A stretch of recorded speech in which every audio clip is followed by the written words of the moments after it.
김미화의 역전의 용사들 시작합니다.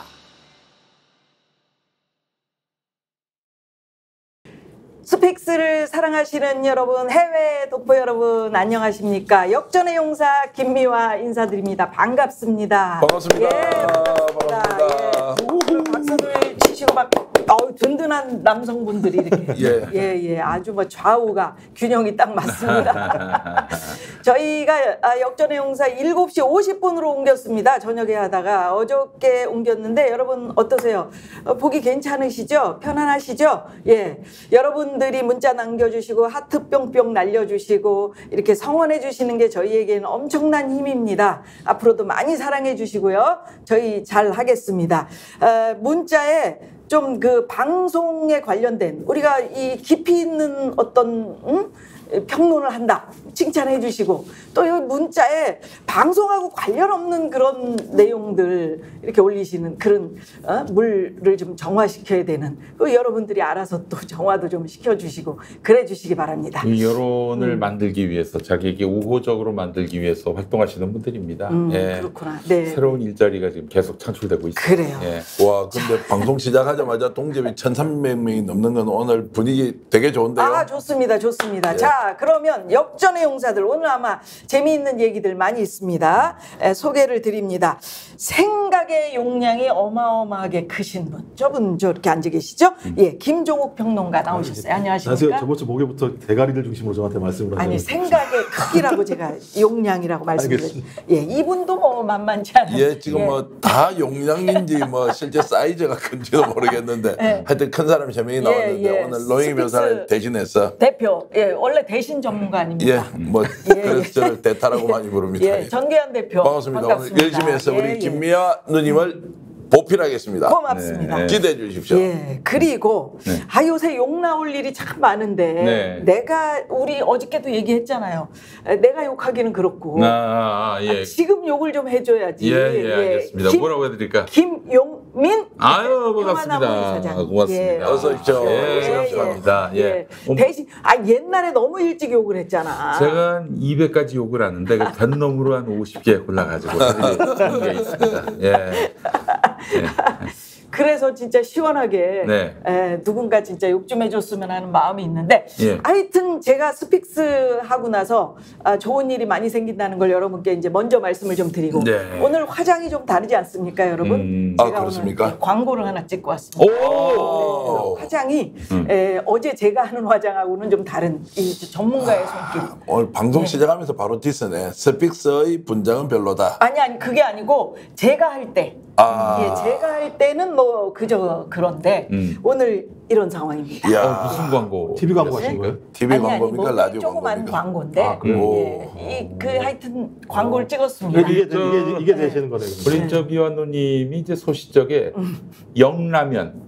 영라면 찍었지. 네, 그 광고 생각납니다. 소시적에 뭐 별별 광고 다 찍었습니다. 나중에는 화장품 광고도 하셨어요. 그 당시에는 텔레비전 켜면 그냥 뭐 다 눈이 광고였죠. 삼성의 냉장고까지.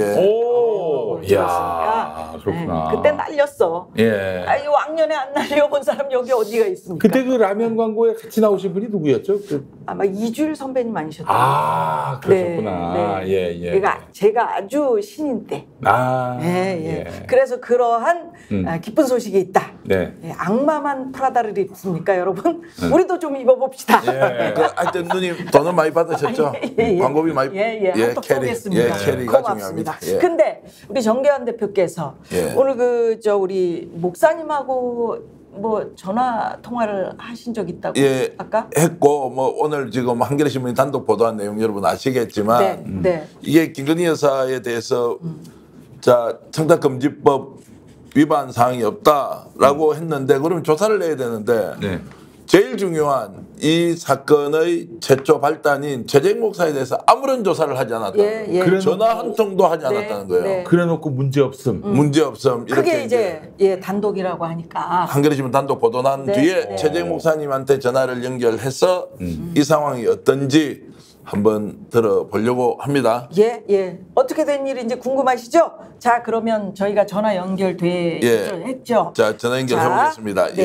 누르셔야 됩니까? 눌러야 되는데요. 바로 눌러주십시오. 자, 오늘 역전의 용사들 이분의 깜짝 자, 전화 연결이 됐습니다. 예. 최재형 목사님 안녕하십니까? 네, 안녕하십니까? 목사님 안녕하십니까? 네, 반갑습니다. 반갑습니다. 저 김미화입니다, 목사님. 네, 아유, 반갑고 너무 네. 기쁩니다. 예, 네. 미국에서도 저 보셨습니까? 아, 그러면요. 팬입니다. 아이고 네. 그러시군요. 요새 너무 고생이 많으셔서 저희가 죄송한 마음이 있습니다. 아유, 별 말씀을요. 네. 아니 근데 지금 그 한겨레 신문의 단독 보도 기사 난 걸 저희가 보고 있는데요. 네, 네. 아니 어떻게 국민권익위에서 목사님을 안 만나 봅니까? 한 번도 안 나가셨어요? 예, 그러니까 이제 제가 알기로는 네.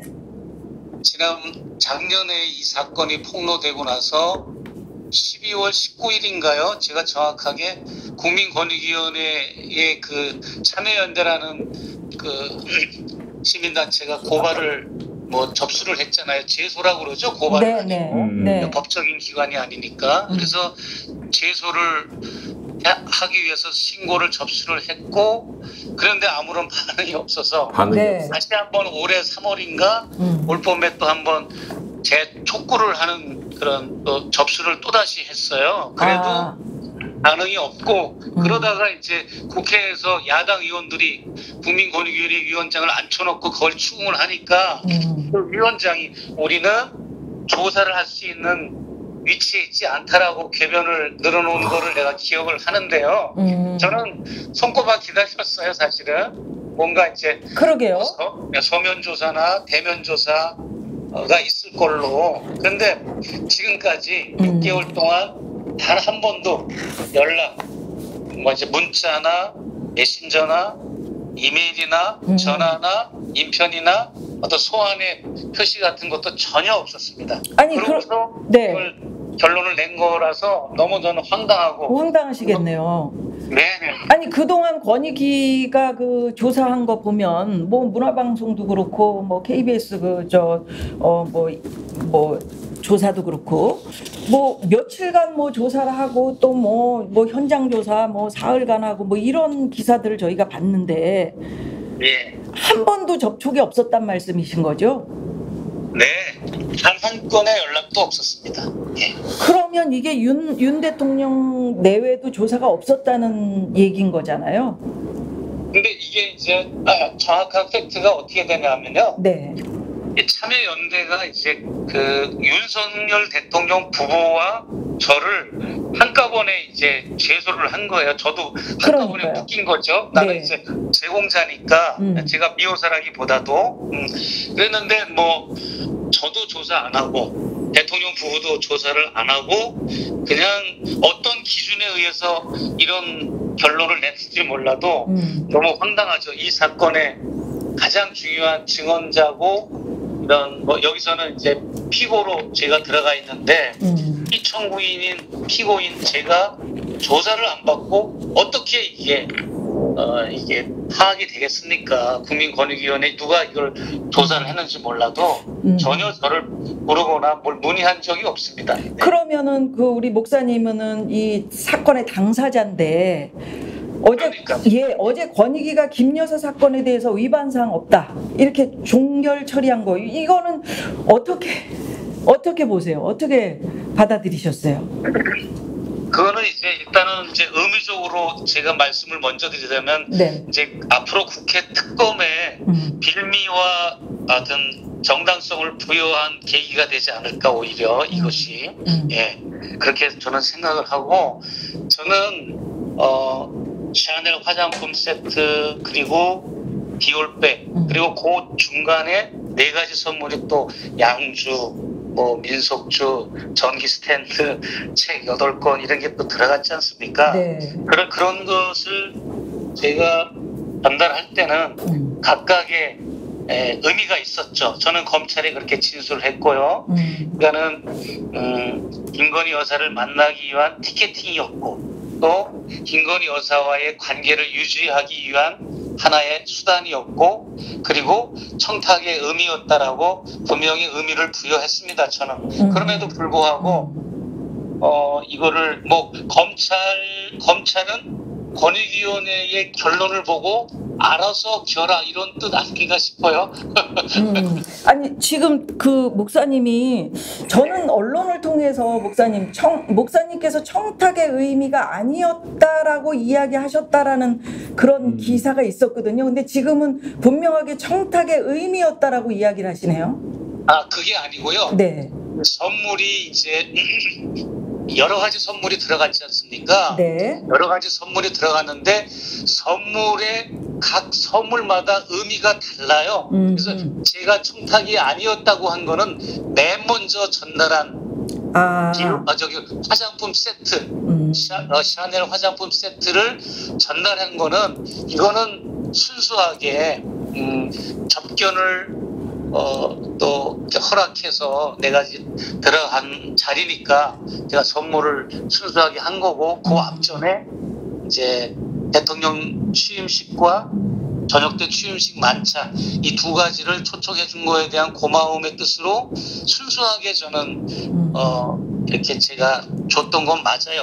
그것을 말했던 건데 그 이유는 아니죠. 그 이후의 선물들은 청탁의 의무로 줬다고 얘기를 했는데 그것을 이제 막 누가 이런 걸 흘렸는지 몰라도 그런 걸 싹 이렇게 좀 빼놓고 본질을 빼놓고 얘기하는 각 선물마다 이게 의미가 달랐다. 저 목사님, 제가 마지막으로 하나 여쭤보면, 지금 이제 김건희 여사와 관련된 수사는 뭐 권익위에서는 위반사항 없다고 결론이 났고, 검찰 수사에서도 그냥 뭐 하나마나 한 조사로 끝낼 가능성이 높다, 이렇게 보시는가요? 아니면 검찰 수사에서는 확실하게 다르게 제대로 수사하겠다, 이렇게 전망하십니까? 어떻습니까? 제가 볼 때는 방탄수사로 보였고요. 제가 1차 소환, 2차 소환 모두 다 최종 결론은 김건희 여사 방탄수사 조사였다라고 하는 것으로 제가 결론을 냈고요. 아마 검찰도 그런 식으로 가지 않을까, 저 그렇게 생각을 합니다. 내일 영등포 경찰서에 또 소환 조사 받으시죠? 목요일이요. 목요일입니다. 13일 목요일 날 아침 10시에 영등포 경찰서 출두하는 또 포토라인에 제가 서는데, 그때는 내가 더 아주 클리어하고 확고하게 이 사건에 대한 본질을 다시 한번 언론에 내가 강조할 예정입니다. 그러시면은 그날 좀 저희 스픽스 나오셔서 여러 가지 뭐 뒷얘기 좀 해주실 수 있으신 건지 모르겠네요. 저 워낙 일정이 많으셔가지고요. 네? 이제 그날 목요일 날 이제 조사를 받으시고 저희들은 이제 월요일 날 저녁 6시 40분에 이제 생방송으로 그래요. 최 목사님 모시고 있었던 일련의 상황들에 대해서 좀 더 깊이 있는 분석 이렇게 이제 좀 할 계획인데요. 목사님 그때 나와서 한 번 더 말씀 나누기로 하고, 오늘 이렇게 바쁘신데 인터뷰 응해 주셔서 진심으로 감사드립니다. 네, 제가 내일 모레 영등포 경찰서 가지 않습니까? 네네. 거기는 우리 변호사님이 말씀하시기를 검찰 수사보다 더 길고 강도가 높다고 나한테 미리 예고를 해주더라고요. 그래서 거기도 10시간 이상 넘는 조사가 될 것 같고, 5건의 고발건이 한꺼번에 이렇게 모아진 경찰서예요. 지금 제가 뭐 서초경찰서도 있고 경기 남부경찰청도 있고 고발이 막 지금 차고 넘쳐서 지금 경찰서만도 지금 앞으로도 많이 가야 될 것 같은 상황이고요. 그러시군요. 네. 제가 다녀와서 월요일 저녁에 찾아뵙겠습니다. 그래 주세요, 목사님. 네. 여기 그 검찰 수사 결과가 어떻게 되는지 그 결과에 대해서 저희들이 다 이렇게 눈 크게 뜨고 지켜보고 있으니까 힘내십시오. 네, 알겠습니다. 화이팅입니다. 네, 감사합니다. 목사님 고맙습니다. 네. 고맙습니다. 아니 이렇게 그 목사님이 고생을 하고 계시네요. 그러니까요. 김건희 씨는 서면 조사 한 번 했었고 수쪽짜리 내용도 잘 모르겠다고 그래서 검찰도 그 내용을 가지고 뭘 할 수가 없어서 지금까지 묶어뒀다고 얘기하는데, 이 최 목사님 보니까는 여기저기 다 불려다니면서 좀 10시간 이상 된다라고 하는 거니까 진짜 강도 높게 조사를 하는데, 보면 가장 중요한 권익위 조사할 때는 최재형 목사 부르지도 않고, 그러니까 말씀하신 것처럼 일단 기본적으로 청탁을 했다라는 사람을 부르지도 않았고 받았다는 사람은 조사할 수 없었겠죠. 대통령 부인이니까. 근데 핵심은 좋다 그러면 기록물이라는 데 들어가 있는 거야, 없는 거야? 대통령은 알았던 거야, 몰랐던 거야? 근데 왜 신고 안 한 거야? 이런 상황들을 확인해야 되는데 아무것도 확인하지 않고 그냥 덜렁 법적으로 처벌할 내용이 없다라고 끝내버리게 되면 면피해주겠다는 거고 권익위 쫄았겠죠. 대통령과 대통령 부인에 대해서 권익위원장을 만들어준 사람에게 무엇이 문제가 있다고 얘기할 수 없는 구조가 된 거죠. 아니 근데 권익위가 아니 그렇게 길게 끌다가 왜 하필이면 에코백 들고 나가는데 명품백을 발표를 하냐 말이죠. 그날에. 네, 그날에 이상하잖아요. 일단은 그 명품백을 그 뇌물로 받은 김건희가 에코백을 들고 출국했다. 요거는 전 굉장한 조롱이라고 생각합니다. 자신에 대한 비판과 뭐 지시라고 생각하겠죠. 지시를 보이는 이들을 향한 메시지예요. 야, 난 흔들리지 않아. 니들이 아무리 나를 비판해도 나는 끄떡없어. 이런 얘기라고 저는 판단하고요. 검찰 얘기 또 들어보니까 최재형 목사 또 서울의 소리 백은종 발행인 그리고 이명수 기자 등을 불러서 계속해서 이제 그 공유한 측 그런 입장을 들었는데 그 최재형 목사님이 아까도 이제 본인은 청탁이었다라고 얘기를 했는데 검찰은 에이 청탁 아니잖아요라고 이렇게 수사를 하고 있다는 거예요. 그래서 건별로 진술했다라고. 그런데 언론에다가 어떤 식으로 그 언론 플레이를 했습니까 검찰이? 이거는 청탁이 아니라고 최 목사가 주장하는 바람에 이 청탁 금지법을 적용할 수 있을지 없을지 모르겠다 이런 식으로 얘기했어요. 아니 목사님 얘기가 완전히 다르잖아요. 그 전에 백은종 발행인하고 제가 통화를 할 때는 뭐 우리 최재형 목사님이나 그리고 그 이 서울의 소리 측이나 모두 감옥 가기를 각오했다 이런 입장인데 아니 그 처벌을 안 받으려고 나는 그건 청탁이 아니었다라고 얘기하실 최 목사님이겠냐 이겁니다. 예. 그래서 지금 얘기로는 아마 서울중앙지검에서 이걸 담당하는 수사팀이 가급적이면 무혐의로 처분하려고 지금 분위기를 만들어가고 있는 것 아닌가 이런 얘기들이 나오고 있습니다. 예. 그 실제로 이제 무혐의로 처리하겠다고 하면 이게 특검에 대한 명분을 더 많이 주는 거 아닌가요? 맞습니다. 특검 아니고는 안 된다는 거로 가는데 이걸 감수하고도 형식적인 수사조차 받지 않겠다. 야 이런 강심장은 어떻게 해석해야 돼요? 그러게요. 이게 해석이 안 되는 아니 상황 저는 아니에요? 권익위도 이 부위원장이 발표하는 거 보니까 이분이 대학 교수신데요. 와 어떻게 저렇게 국민들 앞에서 학자가 아무런 이게 위반 사항이 없다고 저렇게 얘기할 수 있느냐. 학자의 양심도 있고 바라보는 국민들의 민심도 있고 그리고 이 사안이 어찌됐든 명품백을 300만 원짜리 받은 거 아니에요. 그럼 이거 자칫 잘못하면 모든 공직자의 부인들은 다 받을 수 있다는 거 아니에요. 받아도 된다는 거 아니에요. 그 이런 결정을 권익위가 하면 자신의 명예에 치명적인 상처가 될 수 있는데 왜 이거를 정말 대통령 눈치 보고 김건희 여사 눈치 보면서 이렇게 하고 있느냐. 저는 이해를 하지 못하겠어요. 그러니까 우리 그 어저께 정계환 대표께서 그러셨잖아요. 대통령이 지금 이제 막 나가니까 이 어떻게 제어를 해야 될지 모르겠다라고 말씀하셨잖아요. 그러니까 이게 이제 대통령이 막 거부권을 막 하고 이렇게 남발하니까 그 밑에 있는 사람들도 뭐 어떻게 남발을 해도 이거 괜찮은 거 아니야? 라고 지금 생각하고 있는 거 아닌지 예, 그런 답답함이 있죠. 네, 그 윤 대통령의 부인을 처벌할 수 없다는 거는 부인은 얼마든지 받아도 된다. 그게 아닙니다. 처벌은 남편이 받는다는 얘기예요. 배우자가 받는다는 얘기예요. 언제 봐도. 그러니까 지금 만약에 윤석열 대통령이 그 명품백이 들어왔을 때 이걸 즉각적으로 신고하고 그리고 돌려주지 않았다면 이거는 처벌 대상인 거예요. 뭐 이걸 국가기록물이라고 얘기하는데 지나가는 개가 웃을 노릇이고 윤 대통령의 그 이 적절한 행위가 없었다 그러면은 지금 김건희는 처벌받지 못하더라도 남편은 처벌받을 수 있게 돼 있는 거고 당연히 그렇다면은 청탁금지법 위반에 의해서 탄핵 사유가 되는 겁니다. 3년을 기다려야 되는 것이 아니고 탄핵 사유로서 네네. 지금 심판할 수 있다. 예, 그런데 이제 아까도 그 최재형 목사님 말씀하신 부분이 또 생각이 나는 것이 최 목사님은 대통령실로부터 그 어떤 연락을 받지 않았다고 합니다. 그 명품을 공유하고 나서 나중에 이게 이슈화 됐을 때 보도가 됐을 때 대통령실로부터 그때로부터 한 달 뒤에도 연락을 받지 못했다는 거예요. 게다가 뭐 당연히 상품은 자기 선물로 준 거는 돌려받지 못했고 그러면은 이건 100이면 100 이거는 청탁금지법 위반으로 봐야 되는 것이고 국가기록물이라고 해서 얼버무릴 일이 전혀 아닌 거죠. 아니, 지금 졸기택님이 참 그 의미 있는 얘기를 해주셨는데 김건희가 청탁받으면 뭐 자리 마음대로 주고 있습니다.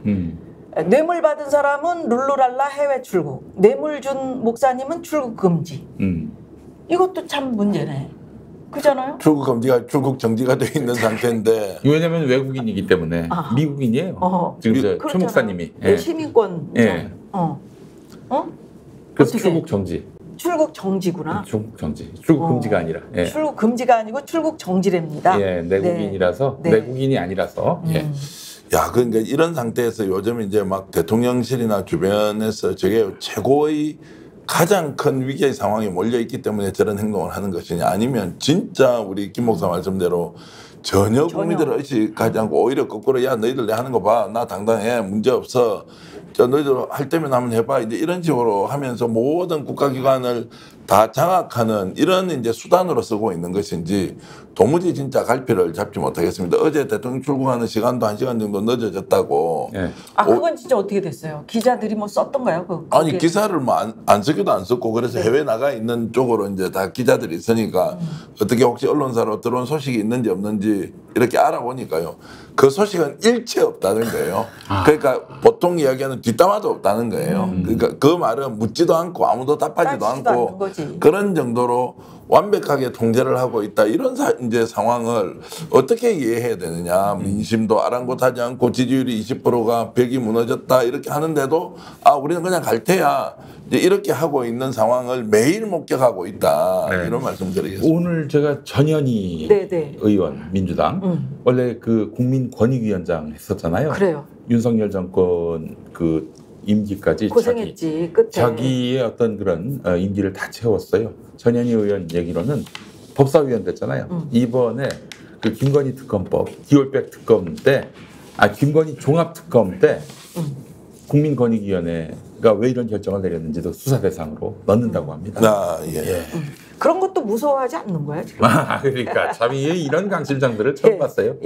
김종국 박사. 그러니까 제가 볼 때는 이제 거부권 하나로 막겠다라는 생각인 것 같아요. 건의가 이렇게 그러니까 상식적이면 건의에서 이렇게 결정할 수가 없는 거예요. 근데 건의가 이 정도 얘기했다는 건 좀 적어도 명확한 대통령실 입장들이 반영했다고 볼 수밖에 없다.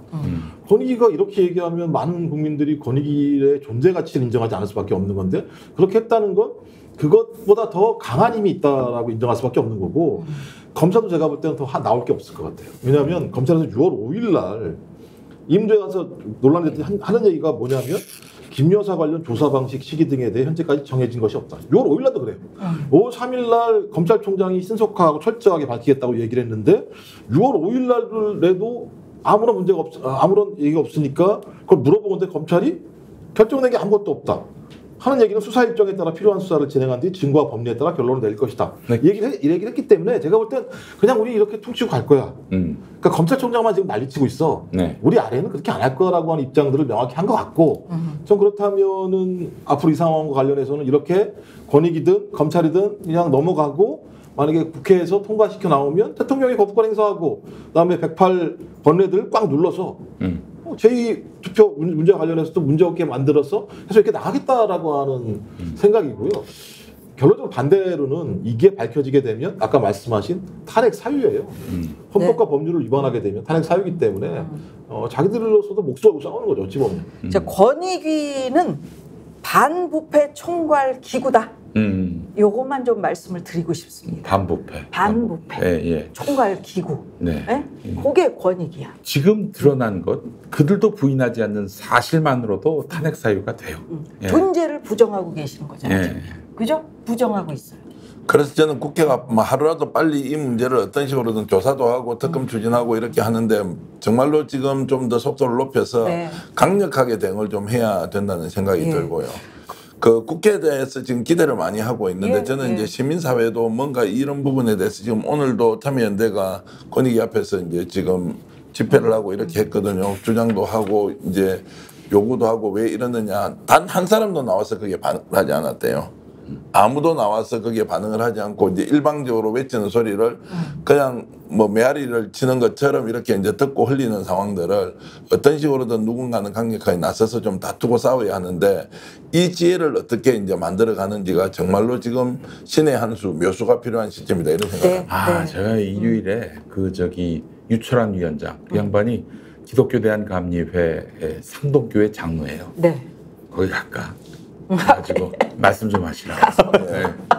그래 그거 나도 목사인데 교단은 목사, 다르지만 그래 네. 목사 대 목사로서 네. 아니 하셔야지. 왜 장로가 목사를 부르지도 않느냐, 최재형 목사를 부르지도 그래, 않느냐, 그래. 그렇게 한번 물어볼까 그래. 생각을 해봤습니다. 그러셔도 좋겠네. 그러니까 최재형 목사 같은 경우는 지금 뭐 본인이 아무런 뭐 경제 지원이 없이 홀로 저렇게 하지 않습니까? 아유, 진짜요. 근데 네. 이 국가 기관에 있는 사람들은 저런 사실을 밝혀주지는 못할 망정 국가 예산 가지고 다 쓰고 있는 거예요. 관용차 쓰고 그 국가 예산 쓰고 직원들 다 이용하고 하는데 국민이 바라는 거는 최 목사가 얘기했던 또는 행동했던 것이 진실이 뭐냐 이런 외침을 전혀 듣지 않고 오히려 권한 있는 자들이 싹둑 잘라가지고 자기 마음대로 국정 운영하는 거 정말로 분통이 터져서 죽을 지경이에요. 네. 분통 터진다고 하시니까 좀 주제를 좀 바꿔볼게요. 네. 오늘 저기 뉴스를 보니까 예. 국회에 작두가 등장을 했대. 그걸 포청천 알잖아. 포청천. 반달 있고. 대작두를 대령하라 이런 거. 근데 왜 작두가 등장했나 봤더니 요게 여야가 합의되지 않은 상임위원장 투표? 요게 방식이 다르다면서요? 뭐 작두로 뭐 이렇게 쓸고 뭐 그 손으로 다 일일이 표기하고 뭐 그래야 된다라고 해서 이제 작두가 등장을 했대는데 네. 오늘 저 우원식 국회의장에 대해서 국민의힘이 사퇴 촉구 결의안을 냈네요. 어떻게 보세요? 사퇴 촉구 결의안 굉장히 빨리 그 양반 모르겠다고 사퇴를. 그 양반 사퇴하면은 추미애일 텐데 추미애가 더 반갑지 않을 텐데. 아니 그러니까 어차피 그 우원식 국회의장이 그만둔다고 하더라도 민주당에서 또 누가 나올 수밖에 없어요. 그러니까 제가 볼 때는 우원식 빼고 추미애 집어넣으면 국민의힘 앞으로 매우 힘들어질 건데요. 제가 볼 때는 올 다 그냥 한 번에 다 투표해가지고 상임위원장 다 뽑을 거라 생각이 들고. 저는 가장 핵심이 우원식 그 국회의장이 얘기했던 게 국회법이 우선이다. 관행과 관례가 중요한 게 아니다. 법을 지켜야 법을 지키는 그 룰 속에서 관행들이라고 하는 것이 만들어지고 그 관행이 국민들이 인정할 수 있는 건데 지금 태업을 하는 게 누굽니까? 파업을 하는 게 누굽니까? 국민의힘이잖아요. 자기들이 파업하고 태업해놓고 그 입법부의 수장을 보고 그만두라고 얘기하는 거 제가 볼 때는 양아치라는 뜻이죠. 누가 뭐라고 얘기하더라도. 왜냐하면 자기들이 과거에 한 얘기가 있어요. 솔직히 국회가 쉬면 안 된다. 문호동 무임금 이런 얘기 자기들이 했어요. 그러면 자기들이 지금 그 짓을 하고 있는 상황이에요. 저는 명확하게 국민들이 192대 108이라는 위치를 만들어줬으면 거기에 맞게 108명의 구조를 가지고 협상을 할 생각을 해야 돼요. 자기들이 108명인데 거의 200명 이상인 것처럼 협상을 하면서 단연하라고 얘기하는 건 관행승을 자기 스스로 파괴하는 것뿐만 아니라 계속적으로 이렇게 함으로써 그러니까 입법부가 정쟁만 하는 곳이다라는 이미지를 만들어내서 국회에다 신뢰를 추락시키게 하고 앞으로 대통령이 거부권 행사 이런 거에 대해서 명분 쌓는 싸움들을 지금 하고 있는 거니까 계속 거수기 역할만 하는 거예요. 맨 처음부터 거수기는 끝까지 거수기가 됩니다. 아니 그나저나 그 최혜병 특검이 이제 또 법사위에 올라가고 또 그렇게 해서 본회의에 상정될 텐데 근데 통과시키면은 그 아마도 다시 거부권 행사에서 돌아오겠죠. 한 20여일 걸릴 것 같은데 자 그러면은 재표결을 해야 되는데 그때는 국회 밖을 나간 국민의힘이 그때 돌아와서 표결할까요? 할까요? 안 할까요? 아니 하겠죠. 무조건 들어와야 되는데 근데 정말 국민들이 얼마나 그 비웃겠어요. 뭐야. 비웃어도 지금 비웃어도 막 그냥 하는 거 아니에요? 그런데 정말 모양 빠지는 일이고 만약에 안 온다. 안 오면 모수가 확 줄어들게 되니까 통과되지. 그 본회의장 들어온 야당 의원들만으로 요게 이제 3분의 2가 넘느냐 안 넘느냐 그걸 판단하지 않겠습니까? 그럼 당연히 재표결이 돼도 통과되죠. 통과가 될 가능성이 그러니까 제적 과반 출석에 출석 의원 3분의 2이기 때문에 안 들어오면은 제적 과반은 당연히 192명이 되니까 자동 통과죠. 그때 그럼 이제 들어오느냐 마느냐 하는데 실제 지금 국민의힘 내부 사정은 11대 7 지금 상임위원장 11명이 이제 선임이 됐지 않습니까? 선출이 됐는데 7명을 받고 싶어 합니까? 받고 싶어 하지 않습니까? 국회의원들 본심 108명의 국회의원을 7개라도 상임위를 가지고 오는 게 좋으냐 안 좋으냐 이렇게 질문하면요 다 갖고 가고 싶어 해요.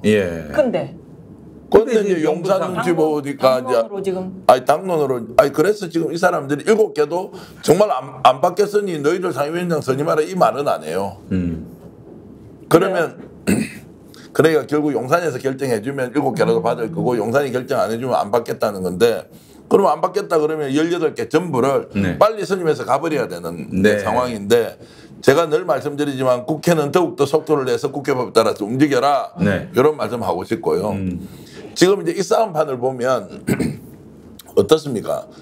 민주당과 국민의힘이 경쟁하는 구도인 것 같아 보이지 않는다는 거예요. 국회에서 막 이렇게 피켓팅 하지 않습니까?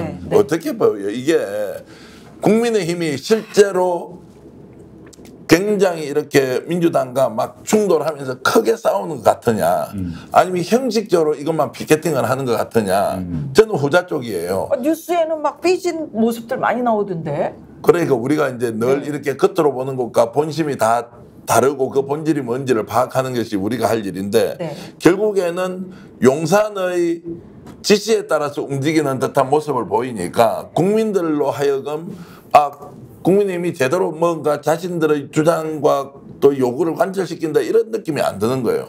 그러니까 나오는 이야기가 자 이번에 상임위원장을 이렇게 임명하는 이유가 뭐냐라고 하니까 이재명 방탄을 위해서 하고 있는 것이다. 이것이 근본적으로 잘못된 거 아니에요. 윤석열 대통령과 김건희 여사의 국정 운영 파탄에 대한 책임을 묻고 최상병 특검을 신속하게 진행하기 위해서 상임위원장을 지금 민주당 중심으로 짜는 거 아닙니까? 그런 것도 이제 인식이 완전히 잘못되어 있는 상황이니까 저렇게 싸워봐야 아무 소용이 없고 소용이 없다 그러면 어떻게 해야 돼? 지금 7개라도 빨리 상임위원장 배정해서 밀고 가버려야 된다. 그렇지. 이게 지금 전술적으로 훨씬 더 필요한 시점이라고 기다릴 여지가 없어요. 기다릴 이유가 없어요. 여지가 없고 지금 이제 주요하게 국민의힘에서 뺏기고 싶어하지 않는 그 새 상임위 중에서 법사위 거기에 대해서 대통령실에서 굉장히 지금 법사위원장을 가져간 거에 대해서 불만의 소리가 언론에 굉장히 많이 나오고 있어요. 그 말이 안 되는 게 쥐들이 못해가지고 180%밖에 못 받은 건데 그러니까 패배의 원인이 누구한테 있습니까? 대통령이 국정원에서도 못했으니까 그렇게 된 거잖아요. 그리고 자기들이 이렇게 얘기하는 건데 제가 이제 국회의원들 집에 가서 아마 좀 엄청 욕하고 있을 거예요. 진짜 짜증나 죽겠네. 내가 국회에 그러려고 들어왔어. 맨날 시위하고 앉아있고 이런 상황이니까요. 저는 아마 그리고 상임위원장은 거의 귀족 같은 거잖아요. 국회의원들 중에서도 상임위원장이라고 얘기하는 건. 그러니까 7개라도 안 받게 되는 상황이 벌어지고 과거처럼 한번 사례가 있잖아요. 민주당이 싹 다 상임위원장 했던 적이 있었거든요. 21대 초에. 21대 때 그랬었죠. 그래서 지금 아마 국민의힘 같은 경우는 상당히 많은 불만이 있을 거라 생각이 들기는 합니다만 그럼에도 불구하고 검찰 권력이라고 하는 것들을 계속 맛본 것 같아요. 그러니까 이 의원들이 찍소리를 못하는 거예요. 기민의 열릴까봐. 또 그다음에 당대표는 다 날라갔잖아요. 이준석이 날라가고 김기현이 날라가고 싹 날라가는 상황이고 그 날라가는 과정도 마찬가지입니다만 정치적인 쟁투로해서 날린 게 아니에요. 쟤는 뭐가 문제가 있어라고 얘기하는 예를 들면 유법적인 요인들 가지고 날렸거든요. 제가 볼 때 국민의힘 의원들 집에 가서 국회의원 진짜 해먹었지도 않네 이런 얘기 많이 할 것 같아요. 아니 정계원 대표께서 그러셨잖아요. 지금 이제 뭐 국회의원 국민의힘에서도 7개라도 나 받고 싶어라고 지금 생각하고 있을 거다. 생각하고 있다. 다수의 의견은 그렇다. 다수의 의견은 그렇다. 근데 지금 이게 뾰족한 수가 없잖아요. 그 국민의힘 입장에서는 상임위를 뭐 전부 독식해서 가져가면 이거 뭐 어떻게 뭐 막을 수 있는 어떤 자기네들이 뭐 방법을 지금 찾아놓지 못하고 있는 거예요. 그거 말씀하신 대로 총선에서 그렇게 나왔고 이 사안의 본질은 뭡니까? 국회가 정상적으로 운영된다 안 된다가 아니라 윤석열 대통령이 거부권을 남발하면서 국정 운영을 사실상 협치가 아니라 혼자서 알아서 이제 끌고 가는 이런 독재의 상황에서 어떻게 국회가 대통령 권력을 견제할 것이냐. 이게 민심의 핵심 아닌가요? 그렇지. 그래서 지금 이거 법사위하고 운영위는 당장 대통령실에 있었던 거 하나하나 확인해야 된다. 그다음에 운영위 같은 법사위 같은 경우에는 정말로 상임위에서 통과해야 본회의로 넘어가는데 여기서 계속 제동을 걸어버리면 아무것도 되지 않는다. 민심 반영 못한다. 그러면 이제 그때는 패스트 트랙 태워야 되는 건데. 그러면 또 몇 달이 또 6개월 180일 또 가야 되는데. 그러니까 이게 답답한 거라고요. 그러니까 지금 마음 같아서는 확 밀어붙여 이게 속 시원하게 저는 생각이 되는데 그렇다면 지금 우리 김용민 목사 얘기처럼 계속해서 거부권에 국민들 피로도는 어떡합니까? 그러니까 거부권에 가면 여기는 패스트 트랙 태우지 말고 태우지 말고 법사위에서 통과해서 본회의 갔다가 거부권 하면은 보름 만에 돌아오지 않습니까? 네네. 다시 3분의 2 동의받는 절차로 재의결하고 계속 이 과정을 반복해야 하고 그때 민심이 뭔지가 제일 중요한 것이니 맞아요. 국회법에 의해서 일정 따라서 너희들이 상임위원장 배분하라고 안 했을 경우에 민주당이 이 상황에서 협상한다고 시간을 일주일 보름 뒤로 미루면 역풍이 진짜 거기서 생기는 거 아닌가요? 오늘 저 정청래 법사위원장 얘기대로 착각하지 마라. 그러고 상임위원장 7개 줄 때 빨리 받아라. 이 말은 정말로 저는 시의적절하게 잘했다고 생각하죠. 받고 싶은데 대통령 눈치 본다고 못 받아요. 그러면 하지 마라. 그럼 깨끗하게 포기하고 18개 다 가져가서 의회 독재라는 소리를 듣더라도 대통령 권력을 견제하는 것이 맞느냐. 의회 독재 소리를 듣지 않기 위해서 대통령이 저렇게 전횡을 벌이고 있는 상황에서 국회는 여야가 협상하고 타협하자고 가는 것이 맞느냐. 국민들이 판단할 거 아닙니까? 이게 무슨 답이 없는 게 아니고 명확하게 나와 있죠. 국회는 국회대로 원래의 기능을 제대로 하라라는 주문을 빨리 받들어야 한다고 봅니다. 예, 협상 타협은 지나갔지. 네, 의회 독재를 자꾸 얘기하는데 독재는 윤석열이 먼저 했어요. 그거에 대해서 견제하라고 국민들이 표를 몰아준 거 아니에요? 반윤 정당에게 192석을 줬고요. 그런데 192석이 뭐 또 절차 형식 따진다고 그렇게 해서 주저하면은 국민들이 진짜 그때는 못 참을 것입니다. 오늘 저기 최혜병 수사단장이었던 박정훈 대령의 5차 공판이 있었는데 네. 이준석 개혁신당 대표가 나왔어요. 이분은 이제 국민의힘 대표였었잖아요. 추미애 예, 그렇죠. 근데 그 이준석 전 대표 같은 경우 보수정당 출신인데 사실 어제 국회 원구성 보면은 평소 같으면은 국민들이 분노했을 것이다. 의석 많다고 이렇게 의석 자랑하는 거냐라고 그래. 분개할 텐데 지금은 아무도. 전혀 그렇지 않다.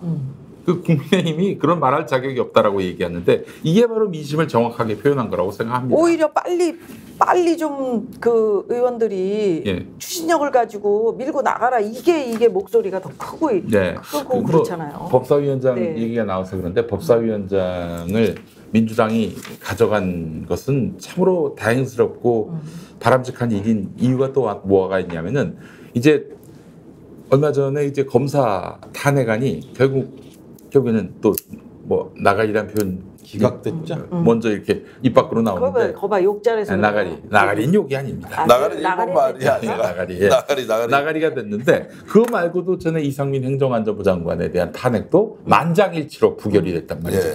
그러면 아니 그 헌재 재판관들 너무한 거 아니야? 이렇게 생각할 수도 있는데 국회에서 결국에는 이제 통과시킨 거 아니에요. 근데 국회 법사위원장이 지난번에 누구였습니까? 시티 오브 김. 김도우. 네, 국민의힘. 시티 오브 김이란 말이에요. 그 사람이 가서 검사 역할을 해야 되는 거예요. 이 인간은 잘못된 사람이다. 이상민 이 사람은 탄핵시켜야 한다. 이런 입장이어야 하는데 안 갔다며. 안 가기도 했고 그냥 그래서 야당의 그 변호사가 가지고 혼자서 그렇게 분투를 했다고 합니다. 안 되지. 그래서 이번에 법사위원장 정청래 의원이 된 것은 앞으로 이제 제기될 판검사 탄핵 이런 것들을 제대로 더 나아가서 대통령에 대한 탄핵도 국회가 제대로 변론하면서 국회의 뜻이 관철되도록 할 거란 말이에요. 그리고 이제 핵심적으로는요. 그러니까 법사위원장을 야당이 가져야 될 핵심적인 이유는 말씀하신 최혜병 특검 때문에도 그렇습니다. 네. 그러니까 국민의 압도적인 다수가 특검을 통해서 진실을 밝히라고 얘기했는데 지금까지 상황을 보면 통신기록 7월 달에 다 좀 소멸될 수 있어요. 뭐 그 막을 수 있는 방법이 있다고 할지라도 합법적으로 7월 달이 되는 걸 없앨 수가 있는 거 하나하고 또 하나 지금까지 보면 전직 국방부 장관과 현직 국방부 장관이 국회에서 거짓 진술을 한 내용들이 다 드러났잖아요. 그렇지. 그렇죠. 이건 뭐냐면 집단적으로 조직적으로 거짓말 진술 입맞추기를 했다라는 거예요. 그 증거 인멸 우려가 있다라는 내용들을 우리는 완전히 확인한 거죠. 최근의 통화 내용들을 확인하면서 또 하나 핵심적인 부분 같은 경우는 조직적인 증거 인멸 깡통폰 얘기가 나왔잖아요.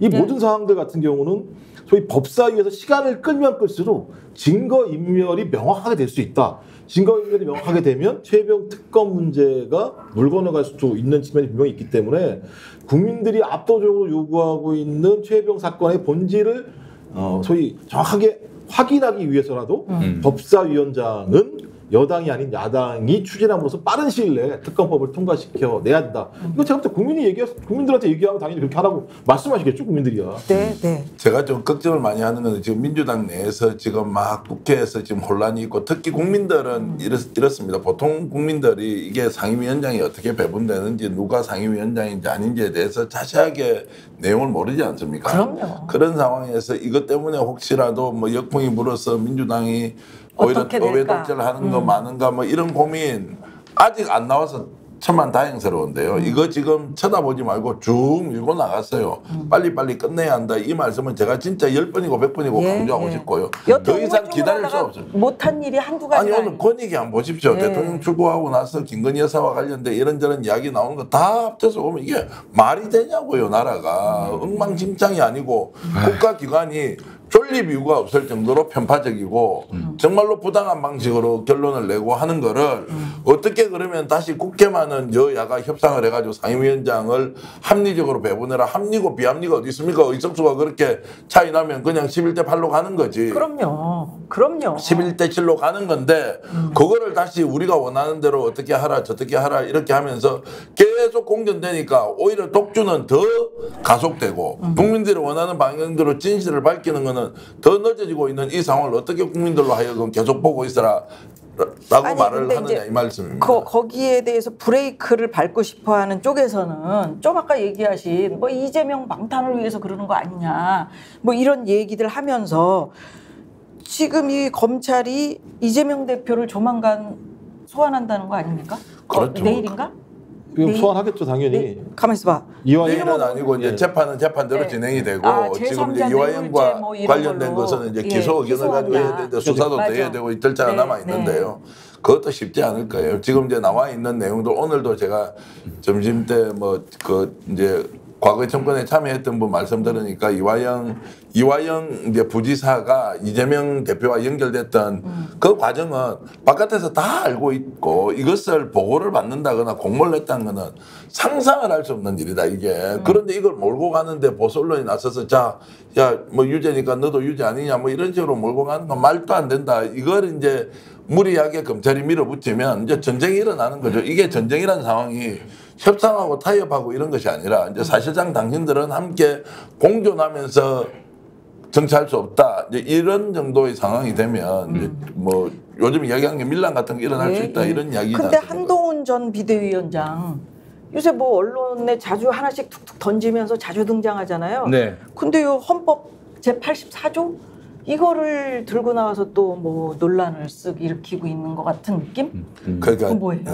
아니 그래서 84조를 가지고 자 이제 형사상 단핵 소추할 수 없는데 재판을 받거나 유죄를 받았던 이제 대통령 당선자의 경우에는 당선이 지선이 아니야 뭐 이 논란 한다는 거 아니에요? 그러니까 그 이전에 유죄를 받았으면 당선되기 이전에 유죄를 받았다. 그 해석이 A 해석, B 해석이 있는데 자 첫 번째 유죄라는 전제로 이야기할 수 있는 상황이에요 지금.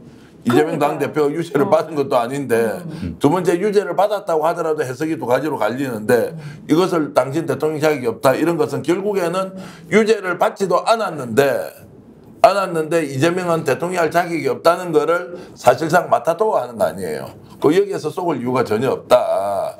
그리고 당사자는 유죄가 아니고 객관적으로 보더라도 유죄가 아닌 것이 훨씬 더 많은 상황에서 이걸 유죄를 전제로 이제 지금 국민의힘에서 자기 당권 대권 주자들을 막 공격하는 거 이것도 이제 맞서 싸워서 해결할 수밖에 없다. 국민들 앞에서 더욱더 강력하게 이것이 사실이 아니라는 것을 민주당이 나서서 저는 싸워야 한다고.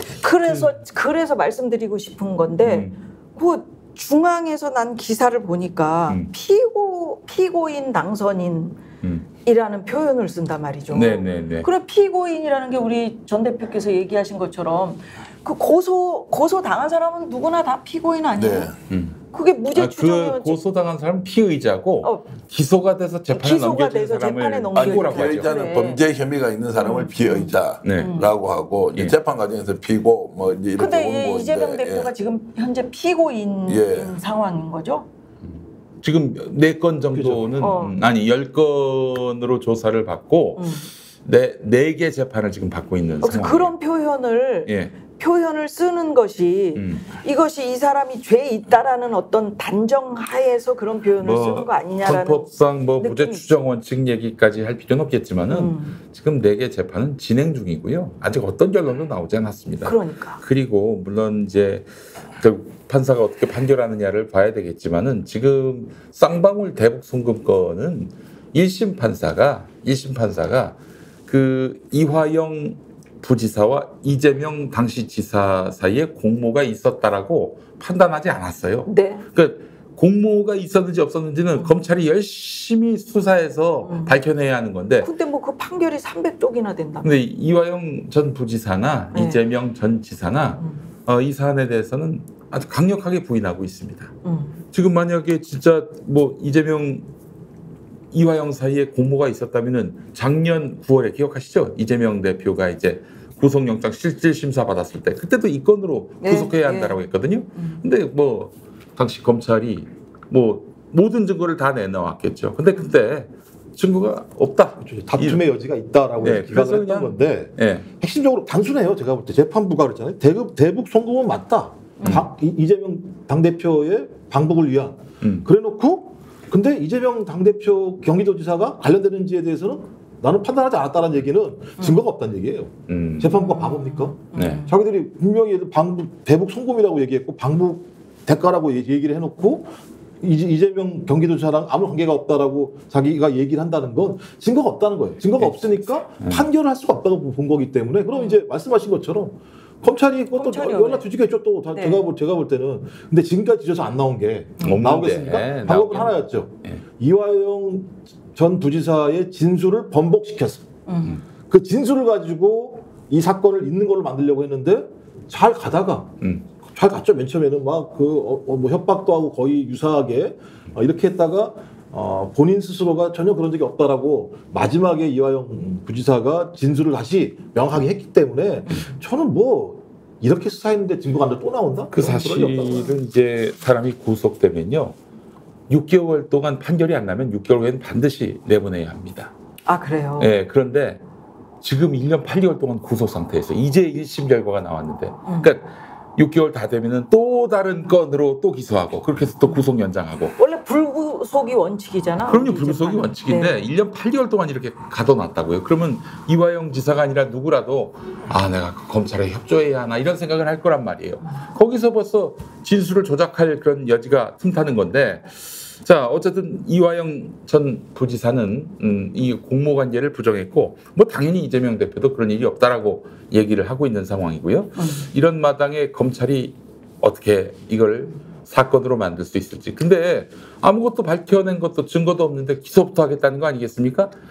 그 법원의 판결은 공모 관계가 있다 없다 나는 판단 안 한다 이건데 말이죠. 이게 참 그 검찰이 말이죠. 이재명 대표를 죽이기 위한 목적으로 이 수사를 시작했다는 거는 제 짐작을 했는데 이런 식으로 계속 강공 드라이브를 간다. 이거는 윤 정권이 총선 민의를 완전히 깡그리 무시하고 계속 검찰을 통해서 수족 검찰을 통해서 민주당을 짓밟겠다. 이런 의도를 보이는 것이다라고 판단을 하고요. 저는 뭐 사실은 이재명 대표가 뭐 이 건으로 기소될 가능성은 대단히 낮다고 판단하고 검찰은 어쨌든 사활을 지금 걸고 있는 상황인데 사실 1심 결과가 이재명 대표하고 이화영 전 부지사 사이에 공모가 있었다라고 재판부가 이렇게 판단을 했다면은 곧장 구속을 때리려고 했었다고 하더라고요. 들리는 얘기는 이재명 대표에 대해서 봐라 이 1심에서 결과가 나오지 않았느냐 그 사법부도 인정하지 않았느냐 이재명은 구속이야.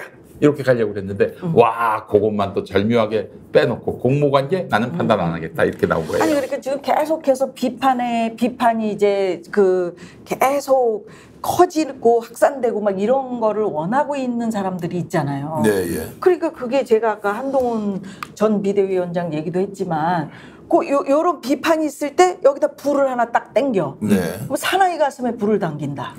뭐 나와야 돼요? 그러면 불이 역전의 용사들이 아니네. 캡틴 큐 있잖아. 그래서 제가 사리가 나오나? 아니 제가 지금 김용민 이제 이사장님 말씀 듣고 저도 한번 여쭤보고 싶은 게 지금 그러면은 검찰에서 이번에 이화영 관련된 이제 구형 15년에 이번에 선고가 9년 6개월인데 검찰이 추가적으로 이재명 당 대표에 대해서는 조사를 하지 않을 가능성이 높다 이렇게 이제 보시는 거죠. 아니요, 조사는 하겠죠. 뭐 기소를 한다고 그러니 당연히 조사도 하겠지만은 근데 그게 무슨 의미가 있을까요? 사실은. 그러니까 조사해봐야 나올 게 이제 없다 이런 쪽이고 수사는 이제 하고 계속 괴롭히겠죠. 이재명 이제 민주당 대표와 연관성을 찾아가지고 기소까지 해보겠다고는 가는 거고. 그러면 지금 국민의힘 주변에서 이제 당권이나 대권 주자들이 막 이렇게 이재명도 뭐 유죄다라고 주장하는 것은 일종의 헐리우드 액션이고 실질적으로 검찰이 수사를 해서 더 진척시켜 나가기는 현실적으로 쉽지 않다. 그리고 아마 검찰도 지금 내부에서 이런 기류가 있다고 합니다. 야, 이러다가 우리 윤석열과 함께 망하는 거 아니냐. 이런 기류가 있다는 거예요. 기류만 있으면 뭐예요? 근데 사실은 그게 지금 중요한가? 그래서 계속 뭐 지금 민정수석 김주현을 통해서 인사로서 이들을 그렇게 말하자면은 컨트롤하려고 하는 건데, 야, 너 저기 승진 안 하고 싶어? 이거 승진 안 하고 싶은 검사도 있네. 많이 남았대. 야, 그리고 너 저기 지금 말이야 승진도 못 하고 계속 평검사로 남아서 나가서 변호사 개업해봐. 너 몇 푼이나 벌 것 같아? 이런 식의 이제 압박을 가하는 거죠. 근데 정권이 온전해야 그게 또 가능한 얘기 아니겠어요? 윤석열이 오늘 내일 하는데 왜 윤석열 정권에 충성합니까? 같이 망하려고. 그래서 아마도 뭐 저들이 기소하고 수사를 하는 과정 속에서 기소를 하면 수사를 할 필요가 없죠. 그런 과정에서 이제 뭐 바로 재판에 넘겨가지고 그 과정에서 뭐 이 대표에게 불이익을 주겠다 이러는데 아마 강도가 점점 낮아지고 결국 물에 술 탄 듯 술에 물 탄 듯한 재판이 이어지고 결국에는 이 대표는 무죄로 나올 가능성이 대단히 높다. 저는 이 말씀 들으면서 제가 이제 걱정하거나 완전히 비정상으로 가고 있는데 오늘 김 이사장님 말씀은 그래도 지금 현재 분위기로는 워낙 건덕지가 없기 때문에 밀고 가려고 해도 못 갈 거다. 동력이 없을 거예요. 동력이 없다 이렇게 이제 보시는 것 같고. 그러니까 제가 볼 때 이제 일부는 아직까지도 3년이나 남았다. 그러니까 이제 야 이거 아래서 개기면 안 되겠는데 생각하는 꽤 있을 거라는 생각이 들긴 해요.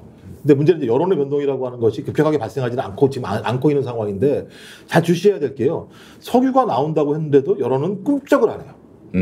그 얘기 뭐냐? 대통령 말은 믿을 수가 없다는 얘기거든요. 그러니까 많은 국민들은 당신 얘기는 뭐라고 해도 안 믿어. 믿을 수가 없어라고 얘기하는 거고 이제 여기에 촉발을 해야 될 게 구체적인 증거들이 나오기 시작을 해야 되는데 아직은 구체적인 증거들이 나오지 않고 있는 상황이죠. 저 그래서 구체적인 증거가 나오기 시작한다면 전 내부에서도 마찬가지지만 흔들릴 수밖에 없다고 봐요. 국민의힘 내부에서도 마찬가지인데 그리고 검찰도 마찬가지인데요. 옛날처럼 세게 싸워야 될 이유가 뭐가 있어요? 따지고 보면. 그럼 왜 그렇게 과도하게 충성을 해야 되는 거예요? 검찰도 소위 김건희 씨 문제와 관련해서 대강 퉁치고 넘어갈 생각도 있을지 모르겠습니다만 이재명 당대표 수사도 마찬가지인데요. 목소리고 해야 될 이유가 별로 없어요. 제가 볼 때는. 그러니까 지금에야 변곡점이니까 이런 상황이 벌어집니다만 소위 국회가 세팅이 되고 그다음에 최혜병 사건과 관련해서 진전된 내용들이 나오고 검찰이 수사하더라도 기소하는 기소 내용이 있을 거잖아요.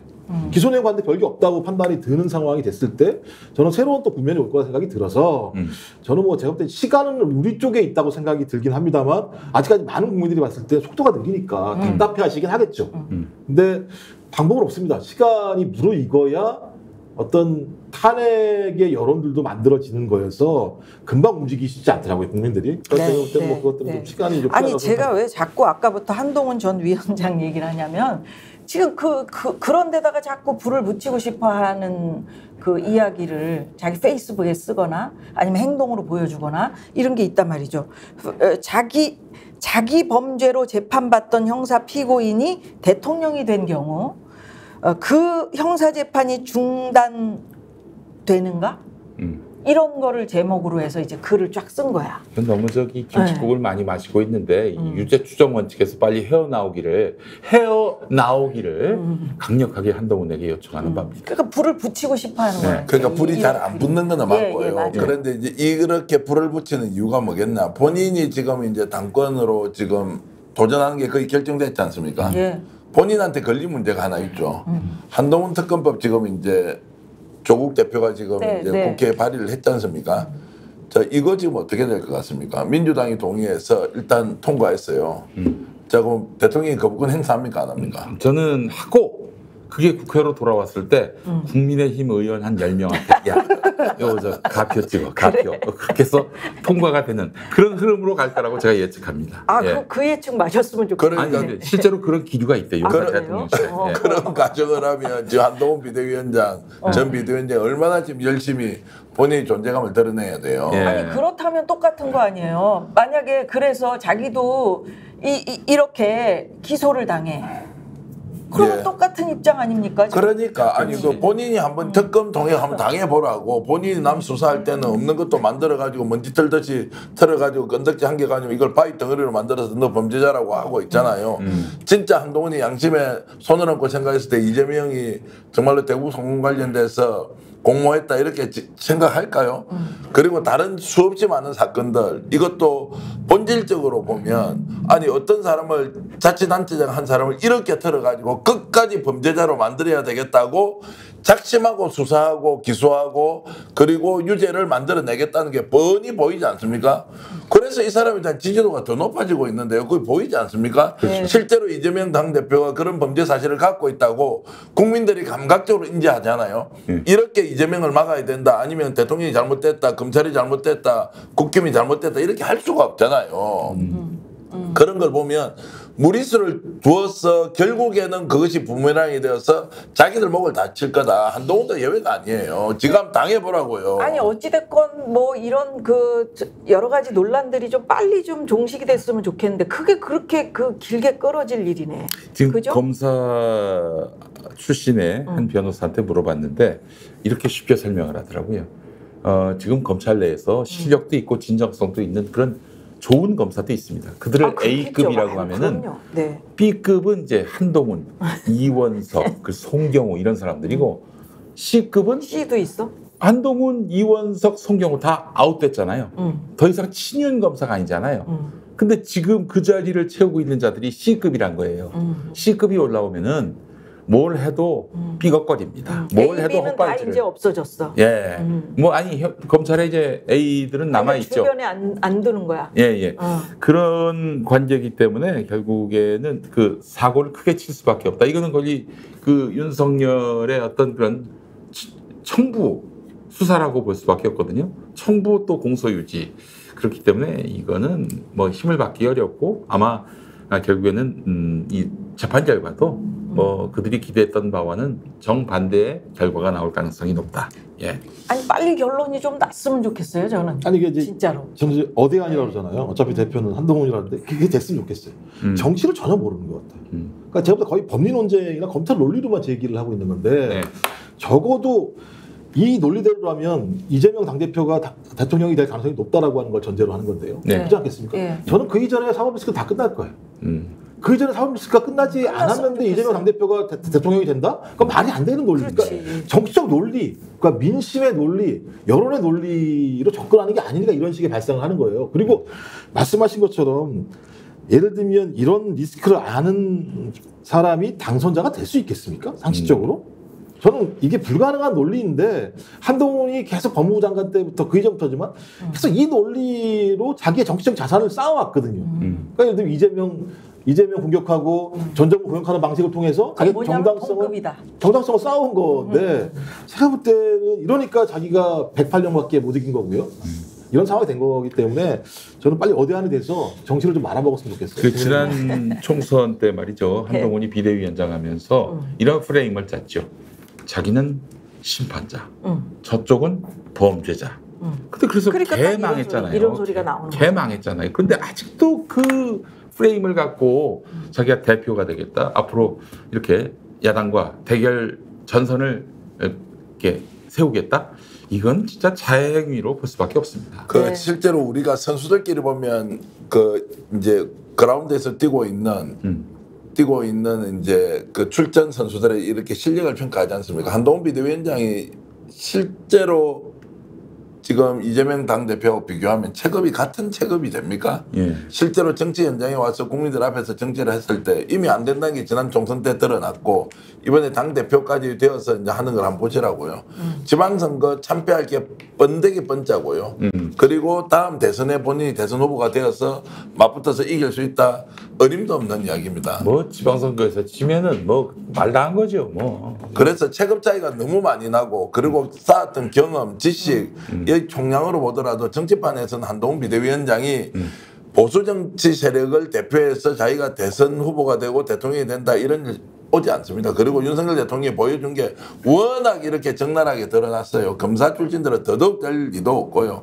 그래서 저는 뭐 되어서 가든 아니면 안 되든 지금 국민의힘의 미래는 점점점 더 어두워지고 있고 민주당이 파이팅 있게 속도감 있게 밀고 나가는 것보다 더 중요한 게 없다는 말씀을 한 번 더 강조드립니다. 한동훈도 사실 지금 그 고개가 있어요. 그게 뭐냐면은 아스팔트 보수들이 굉장히 싫어합니다. 한동훈을. 한동훈은 윤석열을 탄핵시킬 사람이다. 뭐 이런 얘기도 돌고 있고 신혜식 씨 아시잖아요. 알죠. 잘 알죠. 신혜식 씨가 하는 얘기가 뭐냐면은 그 한동훈은 그 사석에서 윤석열 대통령을 향해서 그 사람 얘기하더니 요즘에는 그 새끼라고 얘기한다.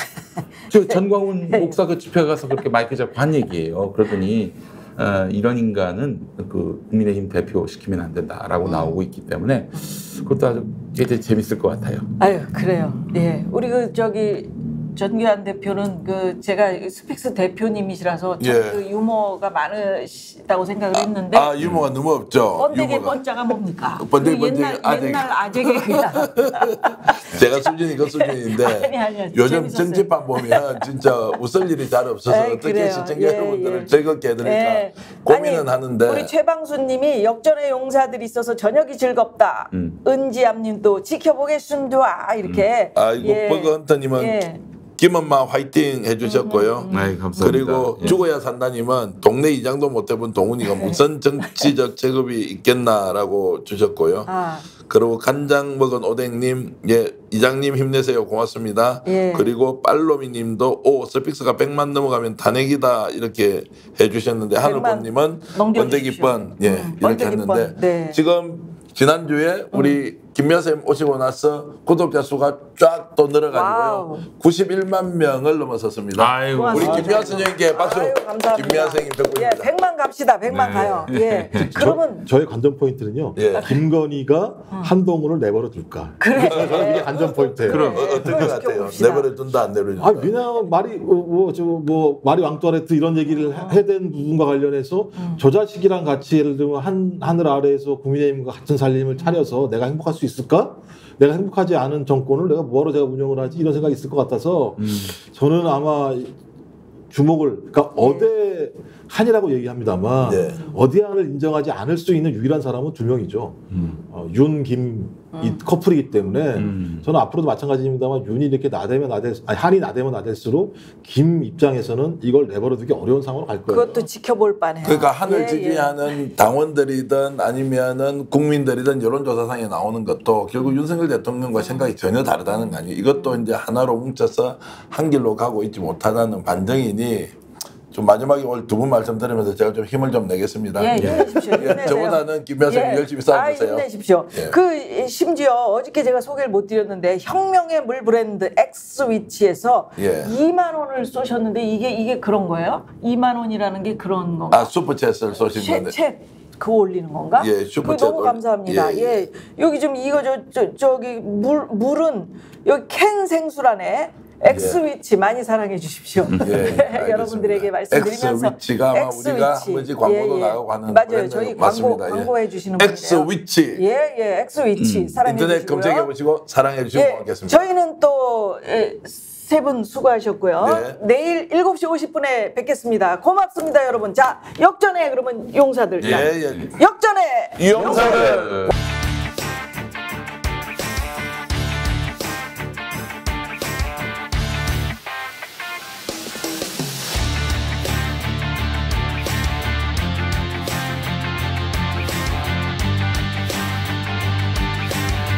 김미화의 역전의 용사들.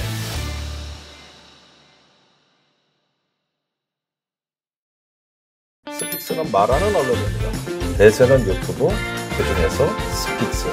좋아요, 댓글, 구독, 알림 설정. 여러분이 저희를 사랑해 주시고 우리가 여러분을 사랑하는 4가지 방법입니다.